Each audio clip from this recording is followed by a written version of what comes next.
The pearls of the mind are valuable and must be seriously safeguarded from the careless and the unconcerned. But to those who value truths explored, come, think with me.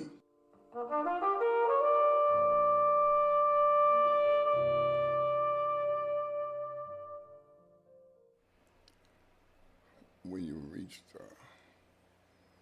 the point in your life when your decisions and even your behavior that you've engaged in for a greater part of your life comes down to regrets and remorse, when living on secondary gains from decisions you've made, never really chasing after your primary issue, but accepting what you can get and finding some sense of solace in what others are offering you. It's just a setup for tragic times as you become more seasoned in regrets and remorse. One should not live his life with too many regrets, which means that taking the initiative to become what's inside of your mind and your heart is more than a privilege. It's a moral mandate. It affords you the opportunity to come to understand who you are or who you like to be.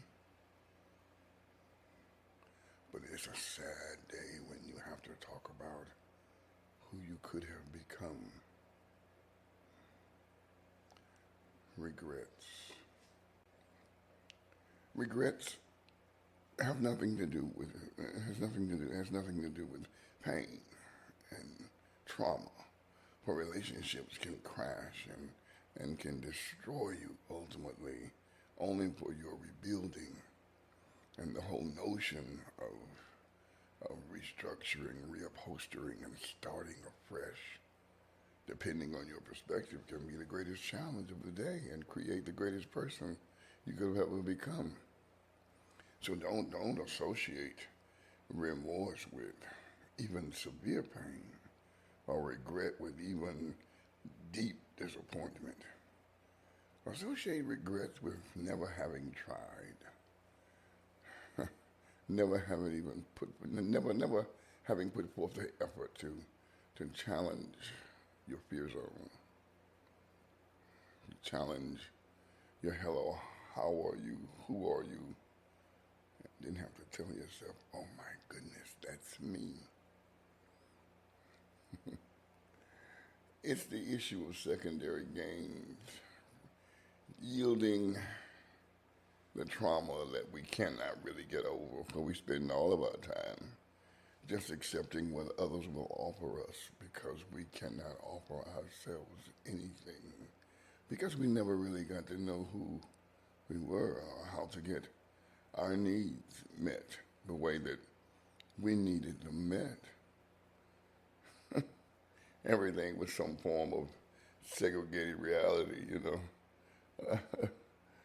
surrogated reality. The idea where you just kind of like make up, put together, made like, pretend, or where you believe what you know is a lie.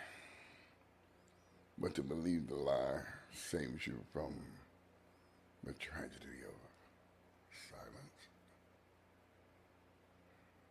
aloneness.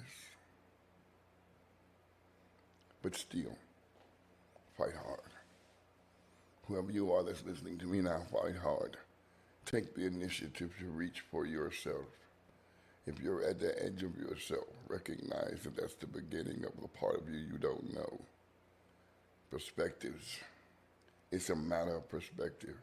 It's never a matter of what you feel, because your feelings are not reliable. The signals to where reliance can be found. Don't foundate your view and your perspective. Don't make feelings your tripod, if you will. No, no. Let feelings remind you that there's something you need to do. You know, something internal, something deeper than where you've gone. Always finding new definitions of depth. Always probing the self. Always traveling the inward journey. Don't settle for regrets. Don't settle for remorse. It only breeds bitterness and anxiety. Extra anxiety. Why would you regret making a decision that was yours to make? Because the outcome was not what you wanted it to be? That's not a reason to regret. The greatest trauma of the whole idea of decision making is knowing you need to make one and failing to do so. There is your serious regret. To have known love, to have seen it, to actually have seen it, have witnessed it, and know what it is, and experienced it the way that it appeared. It was reliable, it was stable, it was solid. It had its quirks, but they were challenging quirks. And then to have simply shut that door because you couldn't take the initiative to face yourself. Relationships that don't call you to face yourself are not relationships. That's a regrettable experience.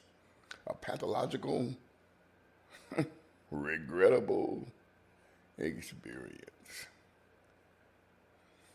Secondary gain. Go for the primary. Go for your main consciousness, your main issue, your main stage. Get on that stage and be the greatest actor. And I don't mean actor in the sense of fake. I mean actor in the sense of actively involved, engaging.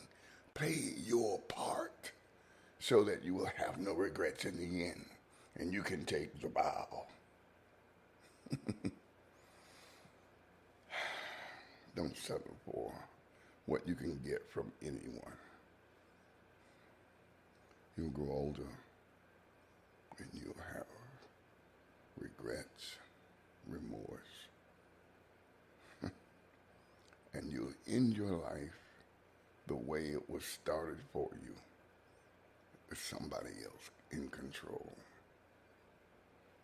Don't take the benefits, don't take the scraps of secondary gain. Set it aside and learn to get needs met from the primary place of your craving. Learn to say, I need your love. Oh well.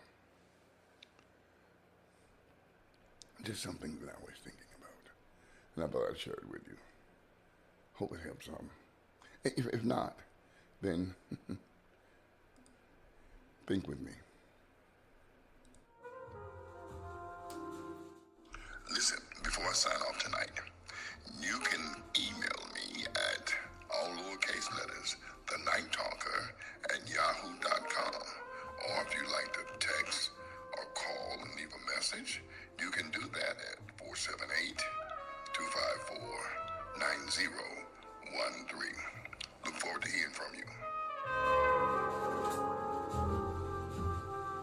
Our time is past and gone, but the journey moves on forward and upward towards Him. Until we meet again, consider the joy of this part of the journey.